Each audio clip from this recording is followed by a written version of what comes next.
الحمد لله وكفى وسلام على عباده الذين اصطفى.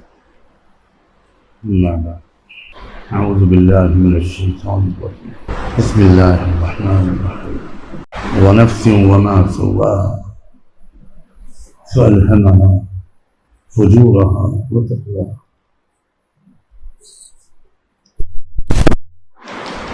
قد أفلح من زكاها وقد خاب من دساها.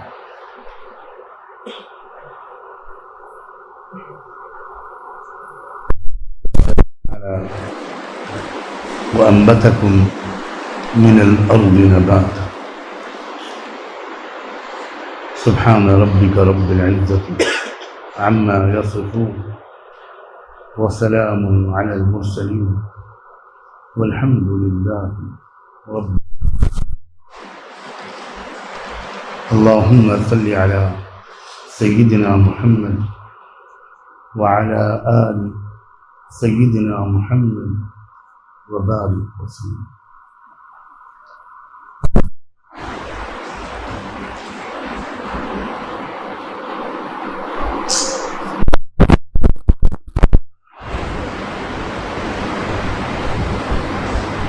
انسانوں کی جسمانی ضروریات پوری کرنے والے خزانے اور اسباب زیادہ تر زمین کے اندر چھپا رکھے.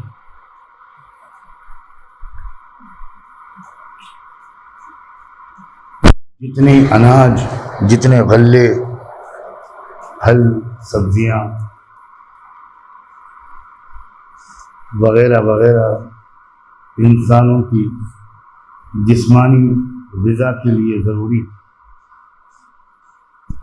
وہ سب زمین کے اندر سے نکلتے.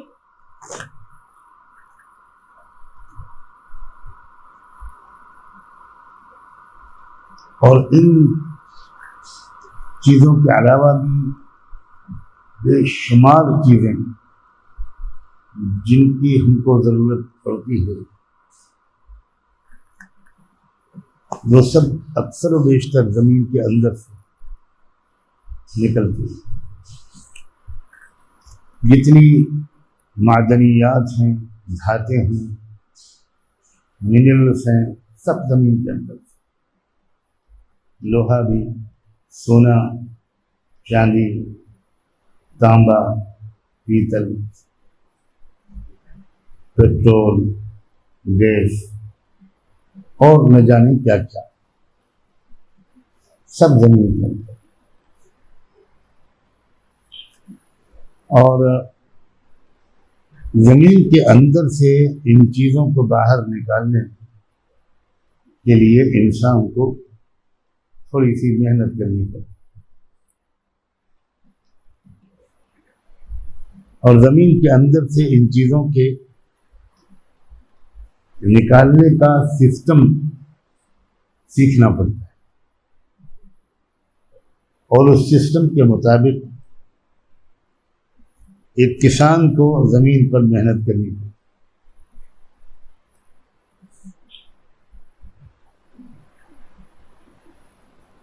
اور کسان چاہے وہ ان پڑھ، لیکن وہ اپنے تجربوں سے، اپنے آباء و اجداد کے تجربوں سے،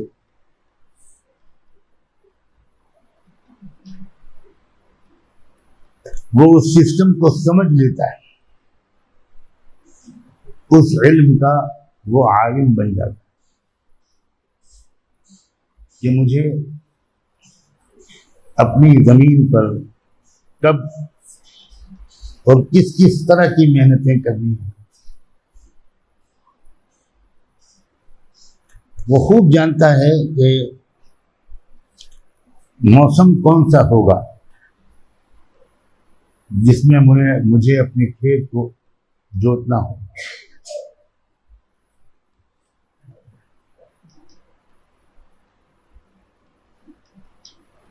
کب مجھے پانی دینا ہوگا، کب کھاد دینا ہوگا، کب بیج ڈالنی ہوگی، کب فصل کی حفاظت کے لیے دوائیں چھڑکنی ہوں گی، وغیرہ وغیرہ، جو بھی مرحلے ایک کھیتی کرنے والے کو کھیتی کے عمل کے درمیان درپیش ہوتے ہیں، وہ ان سے بخوبی واقف ہوتا ہے، اور اس موسم کے آنے سے پہلے وہ تیاریاں شروع کر دیتا ہے، اپنی بیل گاڑی درست کرتا ہے، ٹریکٹر کی سروسنگ کرواتا ہے، اور پوری طرح تیار اور کمر بستہ ہے، اور جیسے ہی وہ دن آتے ہیں وہ پھر کوئی بہانہ نہیں کرتا، کوئی سستی اور کاہلی نہیں کرتا، کسی اور مشغولیت کو کھیتی کی محنت پر ترجیح نہیں دیتا۔ وہ جانتا ہے کہ سب پورے سال کے اناج، غلے، سبزیوں، ترکاریوں وغیرہ کا دار و مدار ان دنوں کی محنت پر، وہ نہ سستی کرتا ہے نہ کاہلی کرتا ہے، اور نہ یہ سوچتا ہے کہ اگلے سال پھر جب موسم آئے گا تب کر لوں۔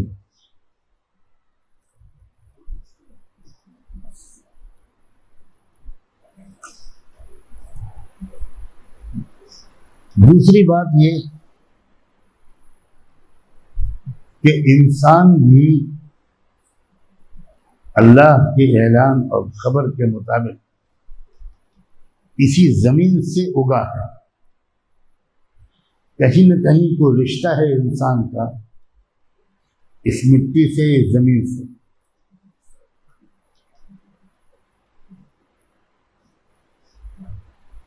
اللہ تعالیٰ نے قرآن میں اسی لیے تو کہا کہ وَأَنبَتَكُم مِّنَ الْأَرْضِ نَبَاتًا، کہ ہم نے تم کو اگایا ہے، اگانے کا لفظ پیدا ہے۔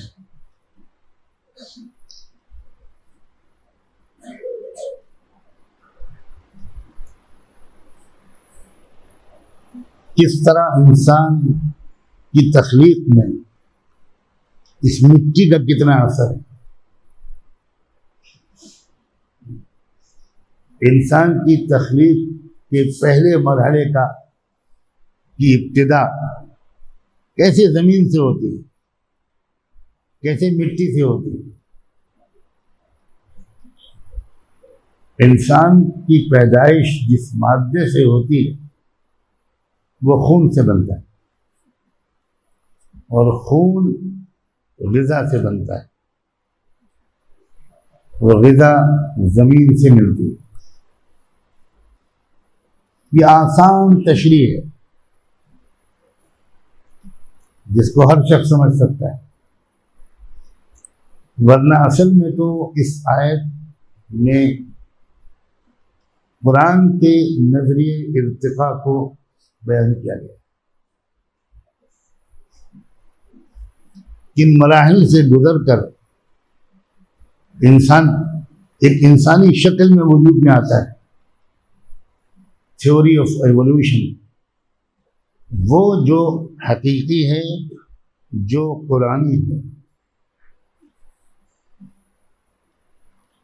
جس میں انسان کسی جانور کی اولاد نہیں بنتا۔ اور میں جب بھی یہ بات میرے زبان پر آتی ہے تو یہ اشارہ بھی ضرور آتا ہے کہ اگر کسی نے اپنے کو جانوروں کی اولاد بتایا ہے تو ہمیں اس کا حق اس سے نہیں چھیننا چاہیے، اور اپنے نسب کے بیان میں اس کی حق بیانی پر اس کو داد دینی چاہیے۔ اب کوئی پیدا تو ہو کسی اور نسل سے اور کہے کہ میں سید زادہ ہوں، تو یہ تو جھوٹی بات ہے.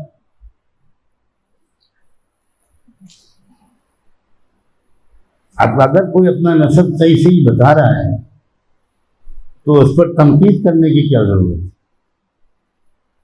اس کا تو شکریہ ادا کرنا چاہیے کہ آپ نے سچ بولا. اور ظاہر ہے کہ آپ کو اپنے نسب کے بیان کا حق ہے، ہمارے نسب کے بیان کا تو آپ کو حق نہیں.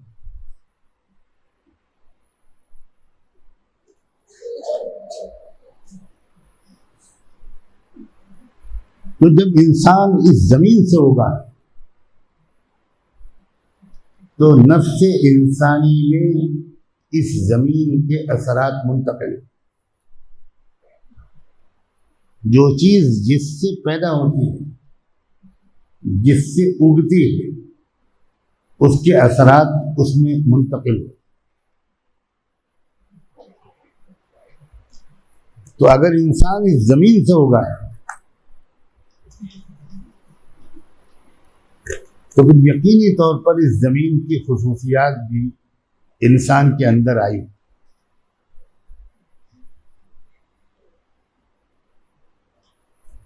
ایک خصوصیت اس وقت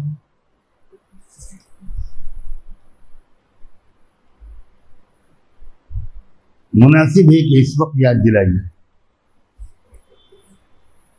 اور وہ خصوصیت یہ ہے کہ جس طرح زمین کے اندر کے مفید خزانے نکالنے کے لیے ایک کسان کو کسان والی محنت کرنی پڑتی ہے، اسی طرح اچھی صفات، اچھے اوصاف، ان کے خزانے بھی کیونکہ انسانی نفس کے اندر چھپے ہوئے ہیں، اور ان خزانوں کو اپنے اپنے نفس سے باہر نکالنے اور اپنی سیرت و کردار کا مستقل حصہ بنانے کے لیے بھی ہر انسان کو اپنے نفس پر اس طرح کی محنت کرنی پڑے گی جس طرح کے کسان اپنی زمین پر محنت کرتے. اسی محنت کو تزکیہ نفس، بالکل کھیتی ہے وہ. اور جس طرح عام اصطلاح میں جس چیز کو ہم کھیتی کہتے ہیں، جیسا کہ میں نے ابھی کہا تھا، اس کا ایک موسم ہوتا ہے اور کسان اس موسم کو خوب پہچانتا ہے، اس کی علامتوں کو بھی جانتا ہے، اور ایک دن کی تاخیر نہیں کرتا اس موسم کے آنے پر. اسی طرح اپنے اپنے نفس کی کھیتی کر کے اس کے اندر چھپے ہوئے اچھے اوصاف کے خزانوں کو باہر نکالنے کا بھی ایک موسم ہے، اور وہ موسم 1-2 دن میں شروع ہو جائے. رمضان کیا ہے؟ نفس پر کھیتی کرنے کا موسم، نفس پر، اپنے آپ پر، اپنی ذات پر اچھی چیزوں کے باہر نکالنے، اچھی صفات کے جو ہمارے اندر پہلے سے موجود ہیں،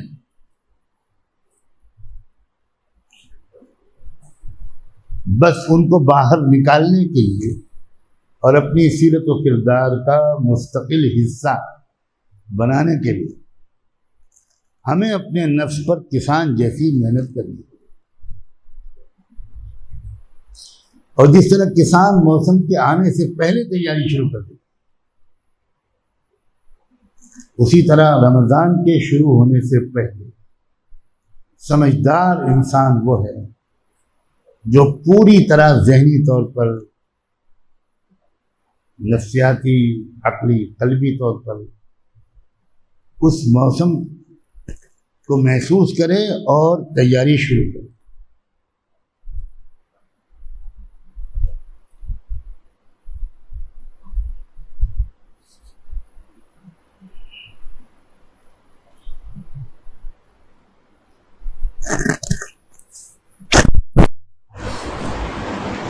دو خاص فائدے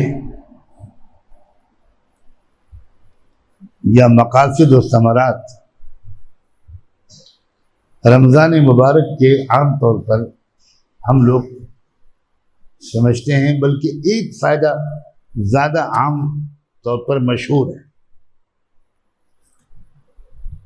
اور وہ ہے مغفرت،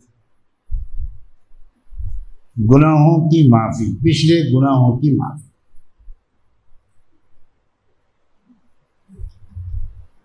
اور غور کیا جائے تو اس ایک مقصد کے علاوہ ایک دوسرا مقصد اور ایک دوسرا ثمرہ اور نتیجہ اور ہے، وہ یہ کہ پچھلے تمام گناہوں کی معافی کے ساتھ آئندہ زندگی میں گناہوں سے بچنے کی مستقل استعداد، جس کو تقویٰ کہتے ہیں۔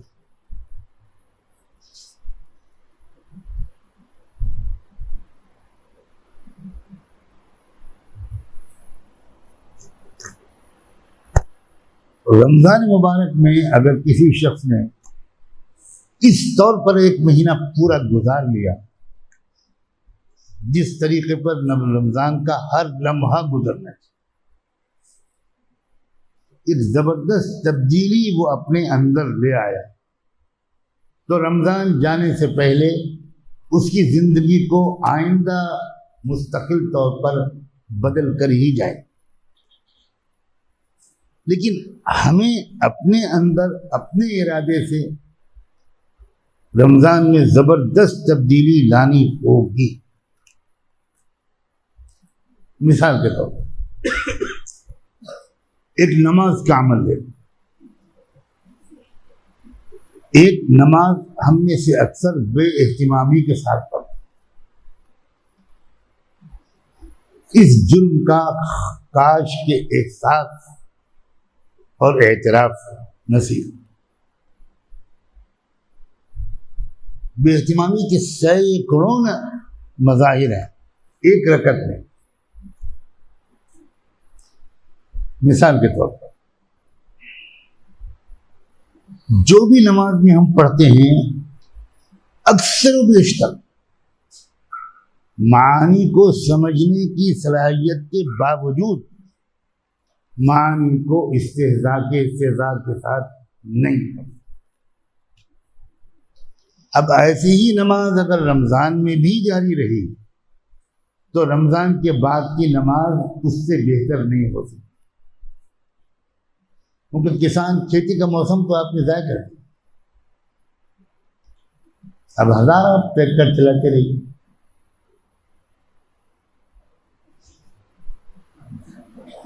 چھوٹی سی مثالیں دیتا ہوں نماز، آپ دو سجدوں کے درمیان بیٹھتے ہیں، اب اس وقت جو دعا اللہ کے رسول نے سکھائی ہے دنیا اور آخرت کی تمام ضروریات کے لیے، وہ تنہا دعا کافی۔ اللہم اغفر لی وارحمنی وعافنی واہدنی وارزقنی۔ کیا بچا اس دعا میں؟ کیا بچا؟ مغفرت مانگ لیا، اللہ کی رحمت، پیار، شفقت مانگی، عافیت مانگی، ہدایت مانگ لی اور روزی مانگی، کچھ نہیں بچا۔ جس کو یہ 5 چیزیں مل گئی اس کو سب مل گئی، لیکن 99% نماز پڑھنے والے اول تو یہ پوری دعا نہیں پڑھتے۔ شکایت کے طور پر نہیں کہتا، آپ میں سے اکثر لوگ جو امامت کرتے ہیں وہ 2 سجدوں کے درمیان کے جلسے میں پوری دعا نہیں پڑھتے۔ کیونکہ یہ بات صحیح ہے کہ نہیں؟ امام حضرات ہاتھ اٹھائیں، اللہم اغفر لی وارحمنی۔ اللہ، ذرا بیوی کو ایسے پیار کرتے دیکھو، نیا سینڈل مارے باٹا کا۔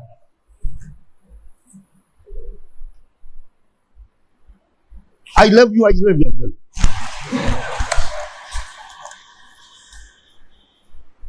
آدھا کلو مرچیں اس دن کے سالن میں ڈال دی اور تم پاگلوں کی طرح ناچو گے ایک لقمہ کھا کر. یہ طریقہ ہے بات. کس طرح یعنی اللہ کیسے برداشت کر لیتے. آج مجھ سے کوئی معافی اس طرح مانگے, معاف کر دوں ہم اللہ سے اس طرح معافی مانگتے ہیں, اللہ تعالیٰ برداشت کر دیں. اللہ تعالیٰ کو تو چاہیے یہ تھا, یا اللہ کر سکتا تھا تو اسی وقت تھپڑ مار دیتا, لات مار دیتا. کیا بکواس کرتے. بہت دکھ ہوتا ہے یہ. اور یہ دعانی پوری نماز اسی طرح ہے. یہ تو میں نے آسان کرنے کے لیے مثال دی.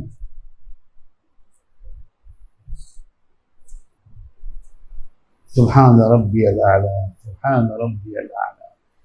اگر اس کو ذرا کنیکٹ کر دیتے, دماغ کو اسی طرح متوجہ کر دیں, تو یہ نماز کہاں سے کہاں پہنچے. الحمد للہ رب العالمین الرحمن الرحیم. جماعت سے آدمی نماز پڑھ رہا ہو, امام ہو یا مقتدی, سری ہو یا جہری. اب اگر نماز رمضان میں بھی ایسی ہی رہ گئی تو رمضان کے بعد بھی نماز بہتر نہیں ہو سکے گی. یہ ایک ایسی بات میں نے عرض کی ہے کہ جو عزم کر لے ہو, طے کر لے کہ بس اب سے نماز بدل دینی. رکعتوں کی تعداد اتنی اہم نہیں ہے جتنی نماز کی کیفیت ہے. کمیت کی زیادہ اہمیت نہیں.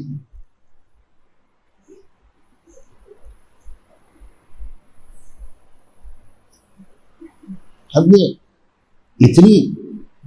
کتنی مرتبہ یہ مثال دیتا ہوں, اپنے لیے بھی کہتا ہوں, آپ کے لیے بھی کہتا ہوں. اب تحیات جو ہے یہ کیا ہے؟ روئے زمین پر آج تک اس سے بہتر کلمات کسی امت کو, کسی نبی کی امتی کو پڑھنے کی توفیق کا موقع نہیں. کس طرح پڑھتے تحیات للہ والصلوات والطیبات, کس طرح پڑھتے ہیں؟ تو مقتدی امام کے تابع ہوتا ہے, اس لیے وہ تو امام کے ساتھ سلام پھیرتا ہے. لیکن جو تنہائی کی نماز ہے اس میں تو نماز کی اہمیت سمجھنے والوں کو جس طرح تحیات پڑھتے ہوئے دیکھنے والوں نے دیکھا, تو 10 منٹ تک, 5 منٹ تک 20 مرتبہ تحیات للہ دہراتے رہتے ہیں, اس لیے کہ یہ تو وہ سلام ہے جو اللہ کو کیا تھا ان الفاظ میں رسول اللہ صلی اللہ علیہ وسلم. کسی نبی کو رب سے اتنے قریب جانے کا موقع نہیں ملا جتنا اللہ کے رسول کو ملا. اور اس وقت اللہ نے حضور کو سکھایا ان لفظوں میں مجھے سلام کرو. ظاہر ہے کہ اللہ سے یہ تو نہیں کہہ سکتے تھے کہ السلام علیکم یا ربنا.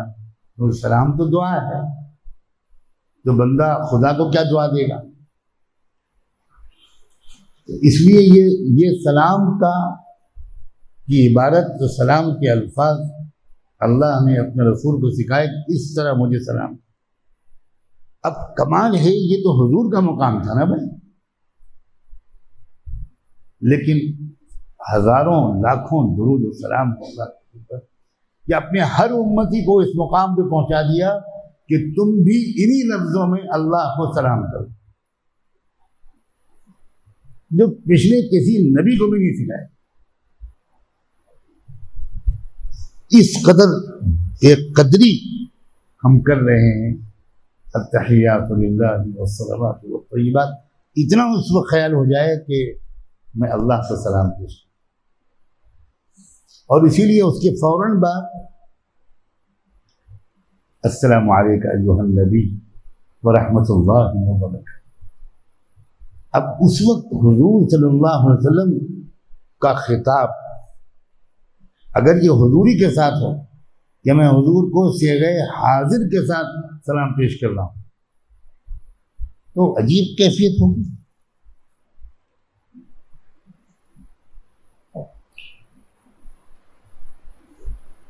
اسی طرح پوری نماز، اگر رمضان میں صرف نماز بہتر کر لو،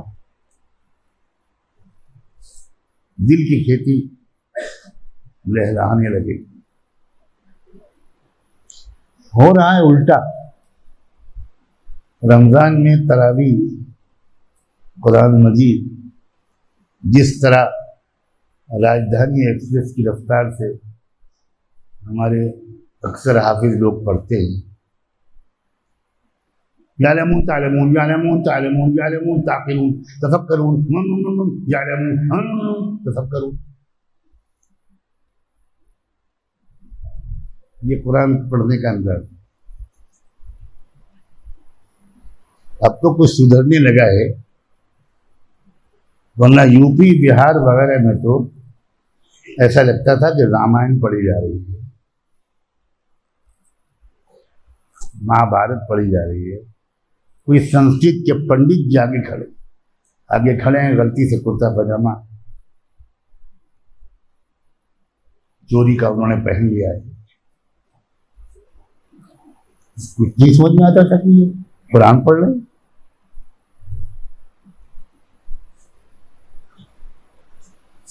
اللہ تعالیٰ عرب علماء کو بہت گزارش ہے، ایک تو ان کا حفظ قرآن اتنا پختہ تھا، اور وہ تراویح میں اکثر وہاں کے ائمہ سمجھ کر پڑھتے ہیں، تأثر لے کر پڑھتے ہیں، اس کا اثر مقتدیوں پر پڑتا ہے، مقتدیوں کا ذہن ادھر ادھر کم بھٹکتا ہے۔ ذرا سا ادھر گیا اور امام صاحب کی بھررائی ہوئی آواز رقت والی سنائی پڑی، اور پھر ذہن ادھر کو متوجہ ہو گیا۔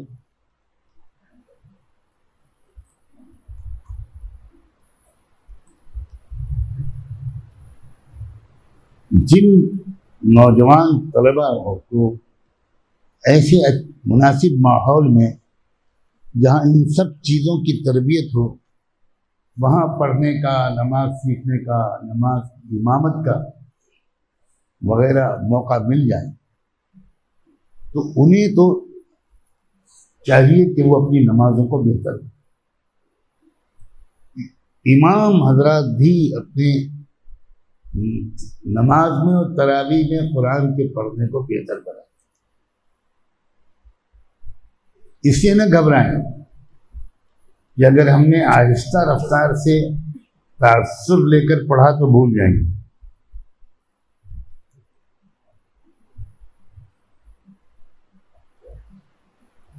کیونکہ یہ ہوتا ہے اور یہ ہو سکتا ہے، اس لیے امام صاحب اپنے کو مستثنی سمجھتے ہیں کہ پیچھے کھڑے ہوئے مقتدی قرآن پر غور کریں اور میں اپنی عزت بچاؤں۔ میں نہیں کہہ رہا ہوں کہ میں اپنی تنخواہ پکی کروں، تنخواہ تو ملتی نہیں وہابیوں کے یہاں، خالی جزاک اللہ ملتا۔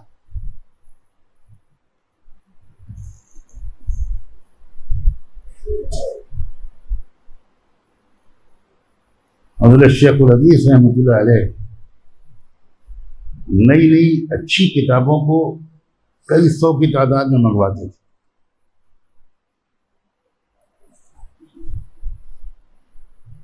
اور آنے والے خاص لوگوں کو تو ہدیے کے طور پر خود دیتے تھے، اور یہ چاہتے تھے کہ لوگ ان کتابوں کو پڑھیں، پھیلاتے تھے کتاب۔ اس کے بعد حساب حضرت شیخ لیتے تھے کہ بھئی کتنے لوگوں کو کتابیں دیں اور کتنی قیمت وصول ہوئی، تاکہ جہاں سے کتابیں منگوائی گئی ہیں ان کے پورے بل کی ادائیگی کی جائے۔ تو شیخ نے اپنی آپ بیتی میں نقل بھی کیا ہے کہ پورے حساب کے صفحے کو میں پڑھتا تھا تو اس میں لکھا ہوتا تھا حاجی عثمان صاحب فلاں کتاب جزاک اللہ، یعنی قیمت کیا ملی، جزاک اللہ۔ مولانا سید الرحمان صاحب فلاں کتاب جزاک اللہ، اور حاجی فلاں صاحب، حافظ فلاں صاحب، اور کتاب کی قیمت 8 آنے۔ بہرحال تو اکثر قیمت جزاک اللہ ملتی تھی. مفت ہاتھ آئے تو برا کیا ہے. تو نماز کو بہتر بنانا یہ دل کی کھیتی کرنے کی طرف متوجہ کرنے میں بہت معاون. ایک عمل بجائے اس کے کہ میں کسی متعین عمل کے بغیر صرف ایک مطلق ترغیبی بات کروں تو کسی کی سمجھ میں نہیں آئے گا کہ میں دل کی نفس کی کھیتی کروں کیسے. اس کی عملی شکل ہے نماز کی کو بہتر. ہر شخص اپنی ہر نماز کو تکبیر اولیٰ سے لے کر سلام تک اس کی ہر تسبیح، ہر تکبیر، ہر دعا، ہر قرات اس کو حضوری قلب کے ساتھ کرنے کی کوشش کرے. پہلے ہی دوسرے دن 100% کامیابی نہیں ملے گی، بالکل نہیں. اس ذہن کو گرفتار کر کے پکڑ کے ایک طرف لگاؤ گے بھاگے گا. 1 منٹ 1.5 منٹ استعداد رہے گا، پھر ذہن کسی اور طرف چلا جائے گا، لیکن پھر دوبارہ واپس کھینچ کے لانے کی توفیق بھی مل جائے گی. پھر دوبارہ رکوع میں دھیان آ گیا، سبحان ربی العظیم معانی کے استحضار کے ساتھ پڑھ لیا، سبحان ربی الاعلیٰ معانی کے استحضار کے ساتھ پڑھ لیا، درود شریف معانی کے استحضار کے ساتھ حضور کی محبت کی کچھ ذائقہ محسوس کرتے ہوئے پڑھ لیا. اللہم انی ظلمت نفسی ایک طرح سے جس طرح مجرم اقرار جرم کرتا ہے اور جج سے معافی مانگتا ہے، اس کیفیت کے ساتھ اگر یہ دعا پڑھ لی تو سمجھو کہ کھیتی شروع ہو گئی.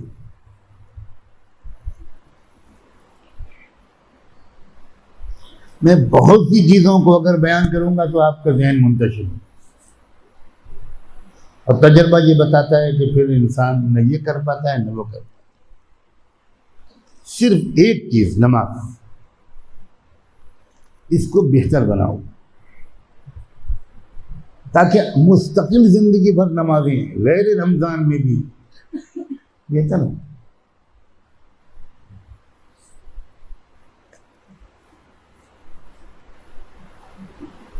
نفلوں میں، نفلی نمازوں میں لمبی دعاؤں کا معمول بنانا چاہیے.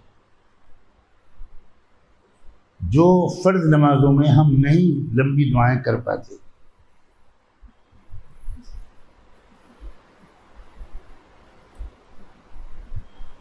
وہ تنہائی کی نفلی نمازوں میں لمبی دعائیں آسانی سے مانگ سکتے ہیں.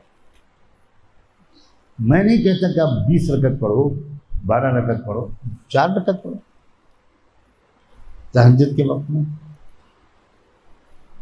یا اشراق میں، چاشت میں، اوابین میں، جس وقت مناسب ہو اپنے نظام اوقات کی رعایت کرتے ہوئے اس میں 2 رکعت 2 رکعت 6 رکعت 4 رکعت 8 رکعت جتنی کر، لیکن بہت اہتمام سے، اور اس میں لمبی نماز، لمبی دعائیں. اب جیسے مثال کے طور پر آپ قوما میں کھڑے ہوتے ہیں رکوع کے بعد، تو سمع اللہ لمن حمد ربنا لک الحمد. اب یہ تو ہے کم سے کم عام نمازوں میں ٹھیک ہے، لیکن اب جو میں کہنا چاہ رہا ہوں، کھیتی، نفس کی کھیتی اور تبدیلی آئے ہمارے اندر. اگر نماز میں تبدیلی آئے گی تو بقیہ اعمال میں بھی تبدیلی آئے گی. نماز نہ بدلی تو کچھ نہیں بدل پائے.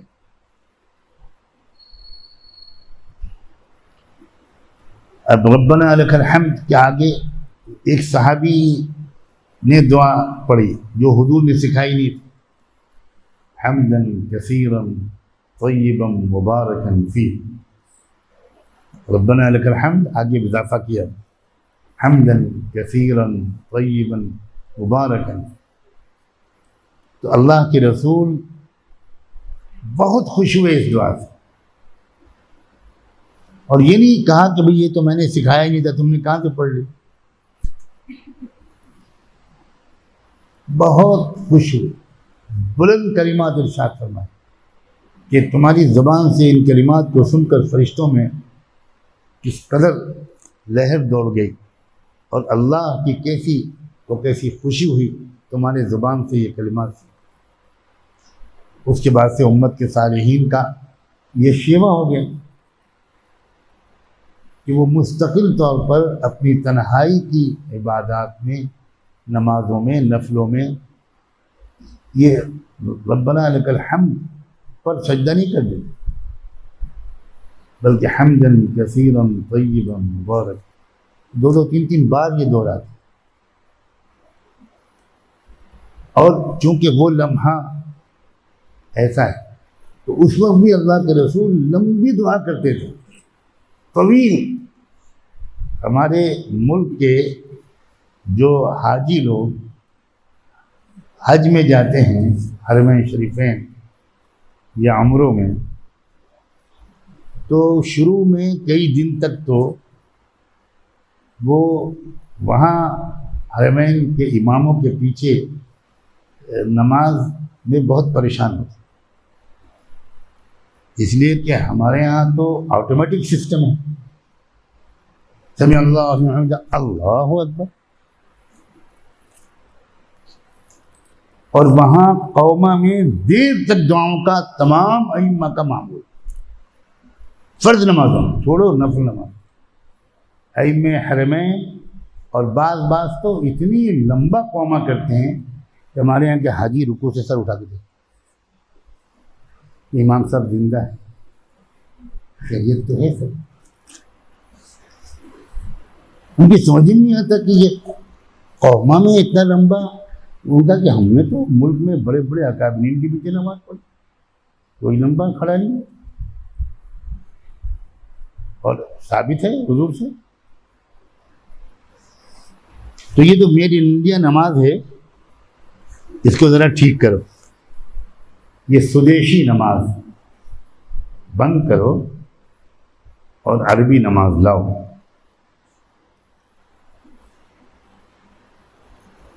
چنانچہ اب جو دعائیں حضور پڑھتے تھے،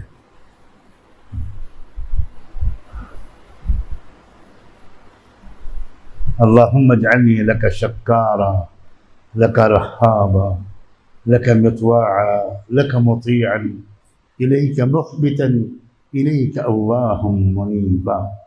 یہ دعا قوما میں پڑھنے کا حضور کا معمول ہے.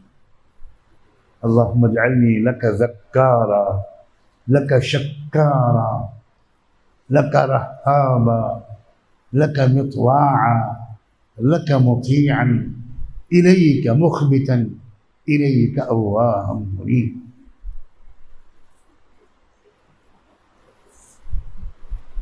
اس سب کرو گے تو رکوع بھی لمبا، قوما میں بھی دیر تک دعا. تو اب جو سب سے زیادہ قرب الہی کا مقام ہے وہ ہے سجدہ. تو سجدہ ایک بہترین قلبی کیفیت کے ساتھ کرنے کی توفیق ملے. اور سجدہ تو پھر جتنا طویل کیا جا سکے. اور جتنی دعائیں حضور سے ثابت ہیں نا، جن کو آپ مصنون دعائیں کہتے ہیں، ان میں 60 65 70% حضور کی دعائیں سجدے میں تھیں.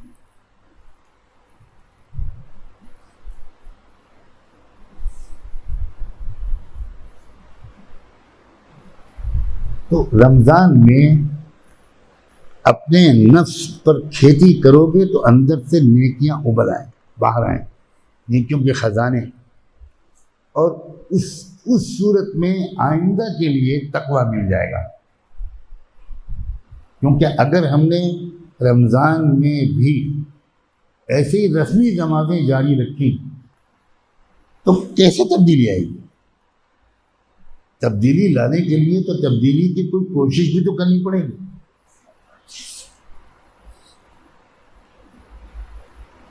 پچھلے گناہوں کو معاف کروانا اور آئندہ زندگی کو بدل ڈالنا.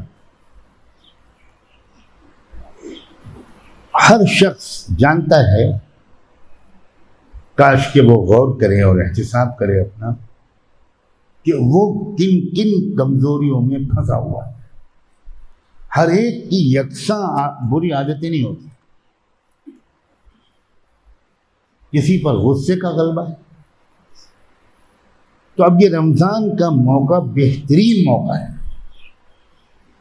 کہ وہ اس کے لیے سب سے زیادہ دعا اللہ سے مانگے کہ اللہ مجھے یہ غصہ قابو میں کرنے کی توفیق دے. جس بیماری میں مریض مبتلا ہوگا اسی کا جو علاج کروائے گا. اب مریض کو یہ پتہ ہی نہیں کہ میں کس بیماری میں مبتلا. ڈاکٹر صاحب کے یہاں 3 آدمیوں کے سہارے آ گیا.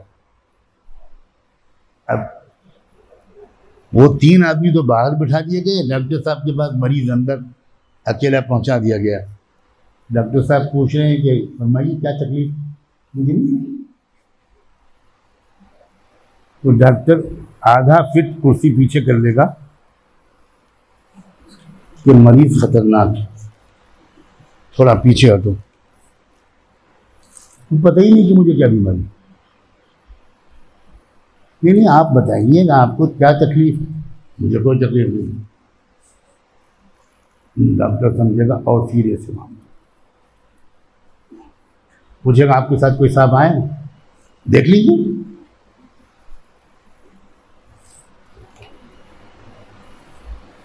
کیا ہمارا یہ حال نہیں؟ 20 رمضان گزر گئے، ہم نے اپنی کسی متعین بیماری کا علاج اللہ سے مانگا. مریض یہ مانتا ہے کہ میں مریض ہوں، لیکن اسے متعین بیماری نہیں معلوم. بالکل نہیں حال ہے. ہم نے کسی کو نہیں معلوم کہ اس کے اندر کیا کیا خرابیاں ہیں. سب خرابیاں کسی کے اندر نہیں ہوتی، لیکن کچھ خرابیاں ہوتی. ان متعین خرابیاں، چاہے وہ غصے کی لائن ہو، شہوت کی لائن ہو، حسد ہو، اپنے کو بڑا سمجھنا ہو،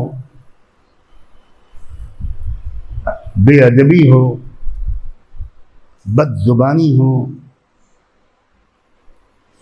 کنجوسی اور بخل ہے،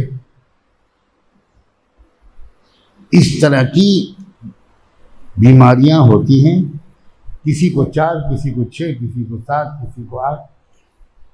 اب یہ متعین طور پر بیماریوں کا احساس سب سے پہلے مریض کو ہونا چاہیے. تب وہ جا کر اللہ تعالیٰ سے مانگے گا اللہم طہر قلبی من النفاق. یہ متعین بیماری کے لیے دعا ہے.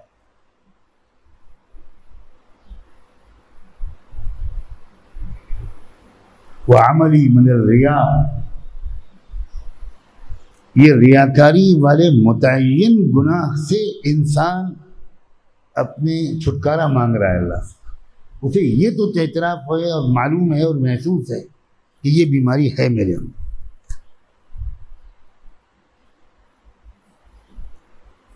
وعینی من الخیانہ. بد نظری. اسے معلوم ہے کہ یہ ہے، یہ میرے اندر کمی ہے. ہر شخص کو چاہیے کہ رمضان سے پہلے 1-2 گھنٹے اکیلے میں بیٹھ کر اپنی بیماریوں کو نوٹ کرے. رمضان میں بھی غفلت کے ساتھ گزر گیا تو مجھے تو نہیں لگتا کہ بعد میں اس کو متعین بیماریاں. ایک تو ہے اعتراف جرم کہ بھائی میں گنہگار اور خطا کار.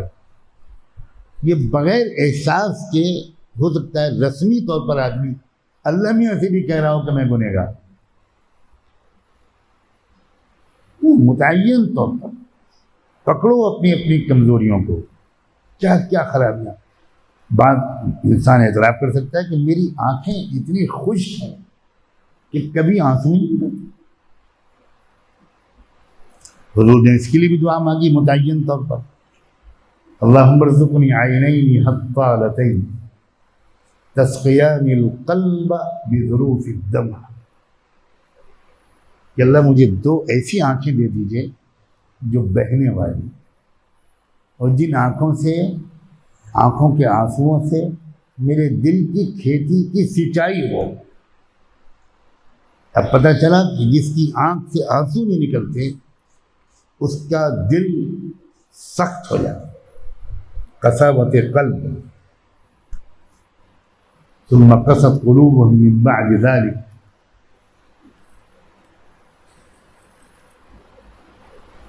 كالحجارة او اشد قسوة. بہت سخت بیماری ہے آنکھوں سے آنسو کرنا نکل, اور سینکڑوں بیماریاں ہیں, توکل کا نہ ہونا, اللہ کے غیر سے متاثر ہو جانا, خوف زدہ ہو جانا,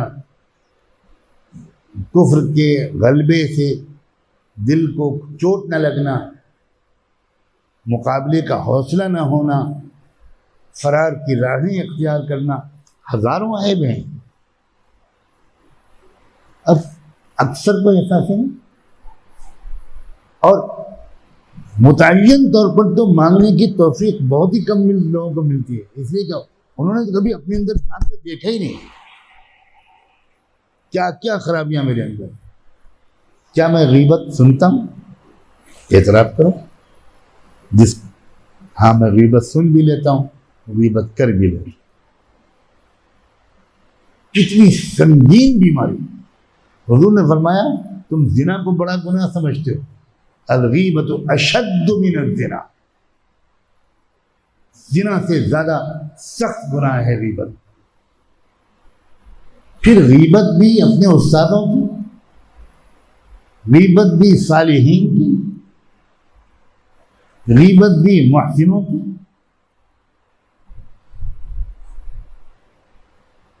تو یہ مثال کے طور پر یہ بات کہہ رہا ہوں, یہ رمضان مبارک میں متعین طور پر اپنے اندر کے ان امراض کو نوٹ کرنا اور بار بار ان کو اللہ کے سامنے پیش کرنا.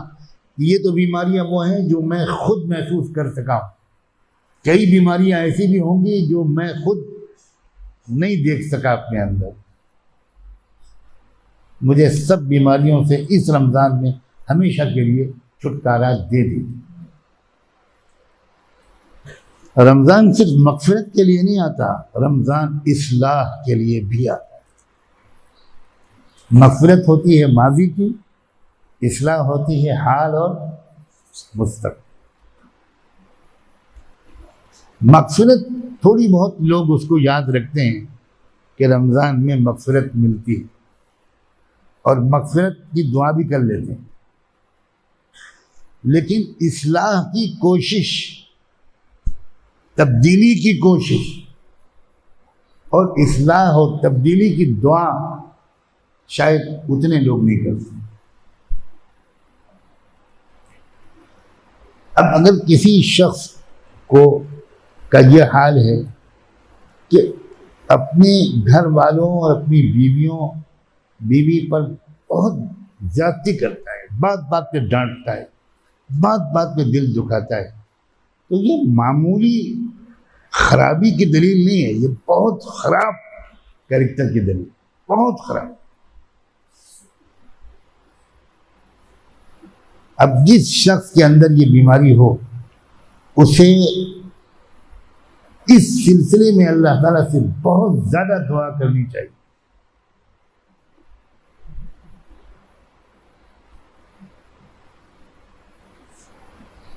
کہ اللہ تعالیٰ میں عجیب قسم کا انسان ہوں, میرے اخلاق خراب, میری زبان کڑوی, ذرا سی بات پر غصہ, اور وہ غصہ اکثر اترتا ہے وہاں جہاں انتقام لیا جا سکتا. اور اسی لیے انسان کے حسن اخلاق کا اصل امتحان نہ خانقاہ میں ہے نہ کہیں اور، گھر کے اندر ہے۔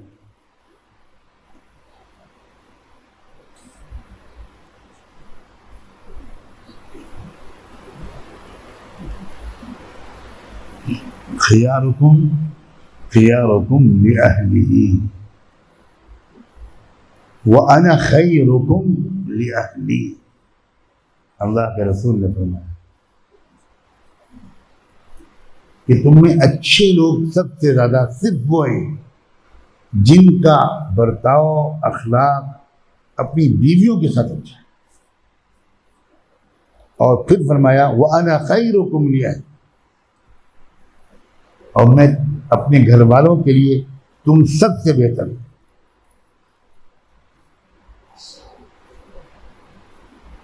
تو یہ وہ چیزیں ہیں کہ جن کا رمضان میں اپنی صفائی تبدیلی کروا دینے کا بہترین موسم۔ کچھ ہے خاص بات اس رمضان میں، جیسے میں نے کھیتی کے موسم کی تشبیہ دی تھی، آخر کیا وجہ ہے کہ آسمانی کتابیں سب رمضان میں ہی اتری، صرف قرآن نہیں، تورات، زبور، انجیل، یہ تینوں کتابیں بھی رمضان میں ہی دی گئیں، کیونکہ کھیتی کا موسم میں ہی تو کھیتی کی جائے گی۔ تو ایک تاثیر اس مہینے کے اندر ایسی رکھی گئی ہے کہ اس مہینے میں دل میں نرمی اور قبول کرنے کی صلاحیت بڑھ جائے، اور ہر شخص اس کو محسوس بھی کرتا ہے اپنی سطح کے لحاظ سے۔ رمضان کا چاند نکلتے ہی اپنی کیفیت میں کچھ بہتری ہر ایک کو محسوس، طبیعت میں بشاشت اور نشاط، نیکیاں کرنے کی طرف رغبت بڑھ جاتی۔ یا باغی الجنت اقبل و یا باغی الجنت یا باغی النار ادبر، اے جنت کے چاہنے والے آگے بڑھ۔ ایک ہاتف غیبی، ایک صدائے ربانی ہوتی ہے جو ہماری روح کو مخاطب کرتی ہے اور روح رسپونڈ کرتی ہے۔ جس کی روح جتنی زیادہ بیدار اور شفاف ہے اتنا ہی زیادہ اس کے اندر ایک نشاط پیدا ہو جاتا ہے۔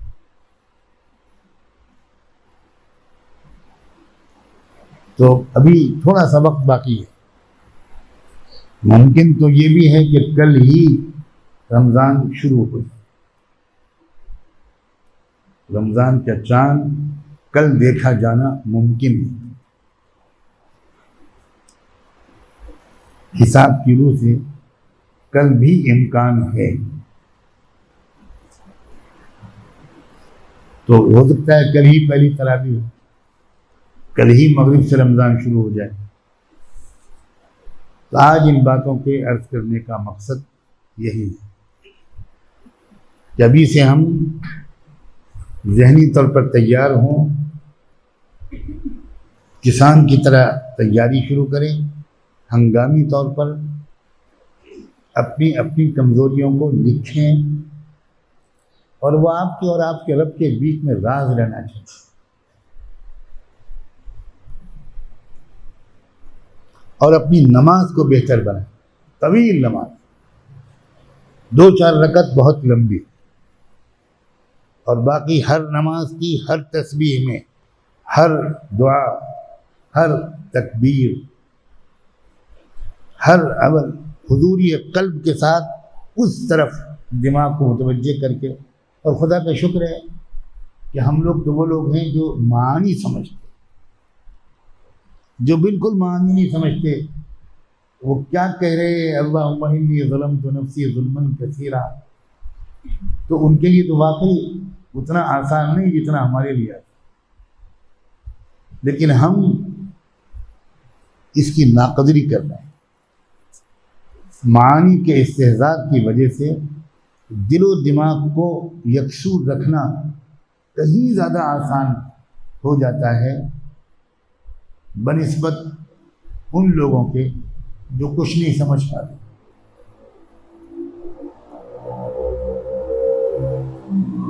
ایسے لوگ جو کچھ نہیں سمجھ پاتے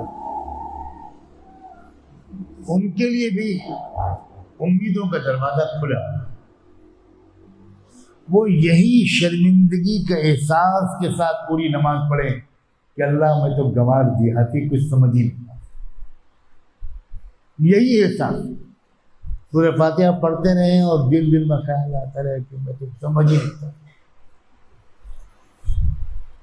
سبحان ربی العظیم، سبحان ربی الاعلیٰ، اللہم اغفر لی وارحمنی پڑھتے رہیں، تحیات پڑھتے رہیں اور قرآن پڑھتے رہیں، قل اللہ احد پڑھتے رہیں. اور یہ اس وقت یہ شرمندگی ہو کہ اللہ میں کیسا بد نصیب ہوں کہ کچھ نہیں سمجھ پاتا. ہو سکتا ہے اللہ تعالیٰ کو یہ بھی پسند آ جائے اور اس کی رحمت متوجہ ہو جائے.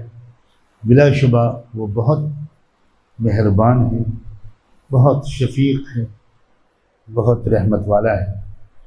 اللہ تعالیٰ ابھی سے ہم کو اس کی تیاری کی توفیق عطا فرمائے اور اس ماہ مبارک کے ایک ایک لمحے کی بھرپور قدردانی کی توفیق دے کہ جاتے جاتے یہ رمضان ہماری ماضی کو مغفرت سے دھو دے اور مستقبل کو تقوی سے سنوار آراستہ کر دے، سجا دے.